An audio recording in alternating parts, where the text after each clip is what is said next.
And welcome to news cafe. சரி comedy தெரியுமா ஒண்ணு? என்ன காமெடி? அதாவது இப்ப தளபதி வந்து அரசியலுக்கு வந்துட்டார்ல, சினிமால அவரோட இடம் ஃப்ரீயா தானே இருக்கு. ஆமா, அந்த இடத்த நான் தான் நிரப்ப போறேன்னு அப்படின்னு ஒருத்தர் சுத்திட்டு இருக்கான். யாரா? அதாவது ஒரு மாலை இளவியில் நேரம். அப்படிதான் எல்லாம் நினைக்கிறாங்க. தயவு செஞ்சு ஓடிடு, இந்த பக்கம் வந்துடாத. வந்தா டாக்டர்ஸே உனக்கு நான் வந்து கோடி கோடியா பணம் தரேன், நீ சினிமா பக்கம் மட்டும் வந்து சொல்ற அளவுக்கு தன்னை நடிகனாக நினைச்சிட்டு இருக்க ஒரு மனசுல போயிட்டு நீ நடிகன்னு சொல்லிருக்காங்க. அப்படிதானே? எக்ஸாக்ட்லி. சரி சரி, உருப்படியான கண்டென்ட்டுக்கு வருவோம். உருப்படியான கண்டென்ட்டா அதாவது என்னன்னா, நான் ஆல்ரெடி வந்துட்டு சொல்லிருக்கேன்ல, இந்த மாதிரி சானிடரி ஒர்க்ஸ் எல்லாத்தையும் வந்து பிரைவேட் செக்டர்ஸ் கவர்மெண்ட் கொடுத்துட்டாங்க அப்படின்னு. அதுக்காக வந்து ஆகஸ்ட் 1ல இருந்து சானிடரி ஒர்க்கர்ஸ் எல்லாருமே ப்ரொடெஸ்ட் பண்ணிட்டு இருந்தாங்க. அதுக்கான பேச்சுவார்த்தை நடந்துச்சு. அதாவது சொல்யூஷன் கிடைக்குமா கிடைக்காதான்னு. ஆக்சுவலா கிடைக்கல. அதனால வந்து 10th டேவும் ப்ரொடெஸ்ட் வந்து கண்டினியூ ஆகுது. மழையில கூட வந்து அந்த சானிடரி ஒர்க்கர்ஸ் எல்லாம் வந்து ப்ரொடெஸ்ட் பண்ணிருக்காங்க. அதுல வந்து 80% பெண்கள். அப்ப கூட நம்ம கவர்மெண்ட்டுக்கு வந்து இறக்க வரல. அதாவது சாதாரண மக்களோட வழியை வந்து புரிஞ்சுக்க கூட முடியல உங்களால. அப்படிதான் ஒரு கொஸ்டின் வருது எனக்கும் தான்.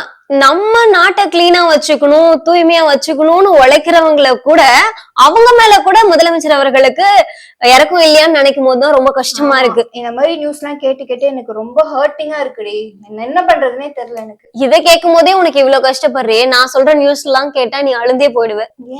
ஏன்னா தொடர்ந்து வந்து காவலர்களால அடிச்சு கொலை செய்யப்பட்டாங்க, காவலர்களே அடிச்சு கொலை செய்யப்பட்டாங்க, போலீஸ் ஸ்டேஷன்லயே போய் ஒருத்தர் தற்கொலை பண்ணிக்கிட்டாரு. இந்த மாதிரி நிறைய நியூஸ் கேட்டிருப்போம்.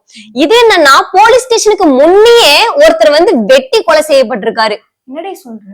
ஆமா, என்னன்னா அரக்கோணம் பக்கத்துல, அதாவது ராணிப்பேட்டை டிஸ்ட்ரிக்ட்ல ஒருத்தர் வந்து சுதாகர்ன்றவரு பினான்ஸ் கம்பெனி நடத்துறாரு. சோ அவருக்கு கீழே தான் அவினாஷ்ன்றவர் வேலை பாக்குறாரு. சோ சுதாகர் என்ன பண்ணிருக்காரு, அவரோட ஃப்ரெண்ட்ஸோட சேர்ந்து குடிச்சிட்டு இருந்திருக்காரு. சோ அந்த நேரத்துல அவினாஷோட அம்மாவை பத்தி தப்பா பேசியிருக்காரு.